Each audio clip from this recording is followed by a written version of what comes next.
लगातार तीसरे दिन 4.8 तीव्रता के साथ कांपी धरती। जहां एक तरफ पूरे भारत में कोविड-19 के मामले लगातार बढ़ते जा रहे, वहीं दूसरी तरफ धरती की कांपने का सिलसिला जारी है।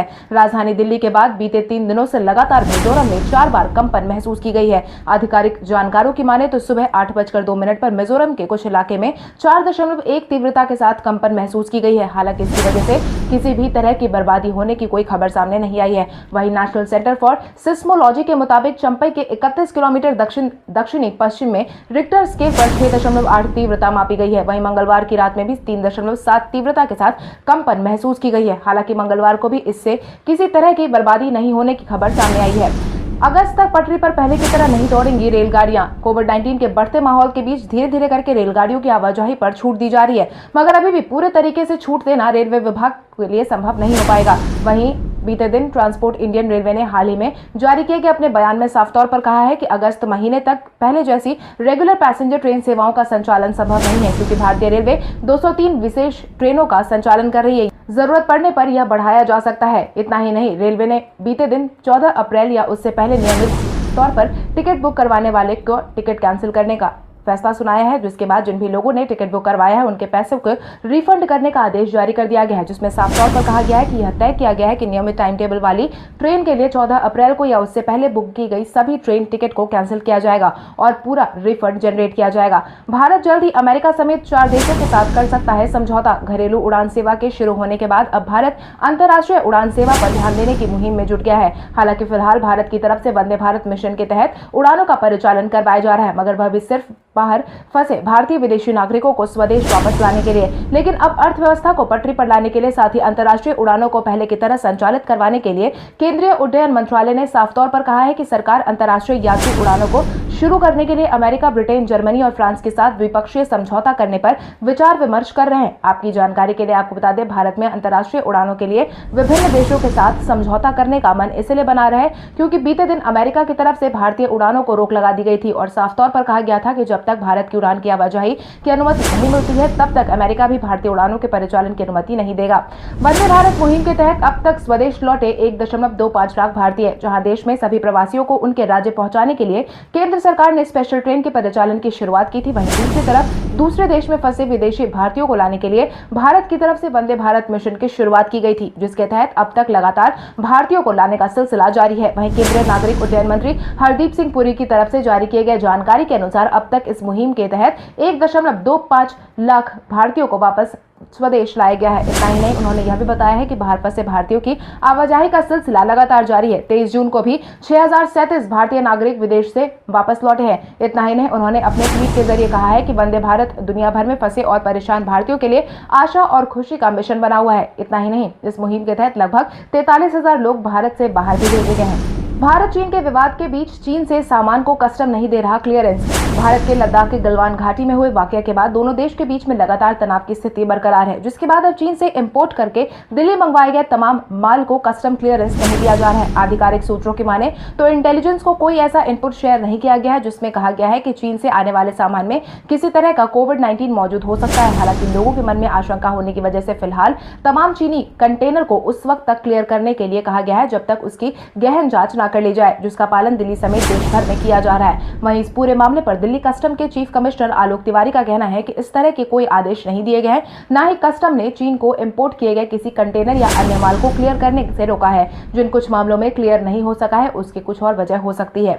देश में कोविड-19 से जान गंवाने वालों की संख्या सबसे कम। भारत में कोविड-19 प्रभावितों की संख्या भले ही लगातार बढ़ती जा रही हो, मगर जान गंवाने वालों की दर अभी भी भारत की दुनिया में सबसे कम है। स्वास्थ्य मंत्रालय की तरफ से जारी किए गए जानकारी के अनुसार देश में प्रति 1 लाख जनसंख्या पर वर्तमान में महज एक व्यक्ति की जान जा रही है, जबकि वैश्विक औसत भारत की तुलना में 6 गुना ज्यादा है, यानी कि 6.04% लोगों की जान जा रही है। ब्रिटेन में प्रति 1 लाख आबादी पर 63.13, स्पेन में 7.60, इटली में 57.19 और अमेरिका में 36.30 लोगों की जान जा रही है। मंत्रालय की तरफ से साफ तौर पर कह दिया गया है कि कोविड-19 के बढ़ने से प्रभावितों की शीघ्र पहचान, समय पर नमूने की जांच और सर्विलांस का ही नतीजा है कि भारत में जान गंवाने वालों की संख्या कम है। वहीं रिकवरी दर के बारे में बात करते हुए उन्होंने बताया कि भारत में रिकवरी दर 56.38% तक पहुंच गई है। देश में अब तक कुल मिलाकर 2,48,189 मरीज स्वस्थ हो चुके हैं और पिछले 24 घंटे में कुल मिलाकर 10,994 मरीज कोरोना से ठीक हो चुके हैं। वर्तमान में 1,78,014 सक्रिय मामले हैं जिनका उपचार लगातार किया जा रहा है। अगर वर्तमान समय की बात करें तो कुल ठीक हुए मरीजों की संख्या तो सक्रिय मामलों से 70,715 ज्यादा है। नेपाल के 33 हेक्टेयर जमीन पर चीन ने किया कब्जा। जहां एक तरफ नेपाल भारत के साथ कालापानी, लिम्पियाधुरा और लिपू लेक को लेकर लगातार बहसबाजी करता नजर आ रहा है, वहीं दूसरी तरफ चीन धीरे धीरे करके तिब्बत सीमा पर कब्जा करने में लगा हुआ है। खबरों की माने तो चीन अब तक 33 एकड़ में अपना आधिपत्य साबित कर चुका है। वहीं जारी किए गए जानकारी के अनुसार यह भी कहा गया है कि चीन अपना क्षेत्र विस्तार करने के लिए नदियों की धारा को भी मोड़ रहा है। कृषि विभाग की रिपोर्ट सामने आने के बाद विपक्ष ने ओली सरकार पर लगातार टिप्पणी करने का सिलसिला शुरू कर दिया है। वहीं नेपाल सरकार इस बारे में अभी तक कुछ भी बोलने के मूड में नहीं दिख रहे हैं। वहीं विपक्ष के नेता ने अपना आधिकारिक ट्वीट जारी करते हुए कहा है कि चीन नेपाल की सीमा में जबरदस्ती गतिविधि बढ़ा रहा है। रसुआ, सिंधपाल चौक सहित कई जगहों पर 33 हेक्टेयर भूमि पर उसने कब्जा कर लिया है, लेकिन यह समझ से परे है कि सरकार अपना जवाब इस मुद्दे पर कब तलब करेगी। मुंबई के एक शादीशुदा जोड़े ने क्वारंटाइन सेंटर को दान किए 50 बेड। कोविड-19 के इस माहौल के बीच मुंबई के एक शादीशुदा जोड़े ने अपनी शादी के शुभ अवसर पर क्वारंटाइन सेंटर को 50 बेड दान में दिए हैं। मिली जानकारी के अनुसार एरिक और मर्डिन नामक दो नए शादीशुदा जोड़े ने बिस्तर दान देने का काम किया है। आमतौर पर लोग अपनी शादी में खाने पीने और सजावट में खूब पैसे खर्च करते हैं, मगर इन जोड़ों में सजावट और खाने पीने पर खर्च करने के बजाय लोगों की मदद का फैसला किया है। हालांकि महाराष्ट्र सरकार ने कोविड-19 के बढ़ते प्रभाव को देखते हुए 144 लागू कर दी है, जिसके तहत सार्वजनिक स्थानों पर 5 से ज्यादा लोगों के इकट्ठा होने पर रोक लगाई गई है।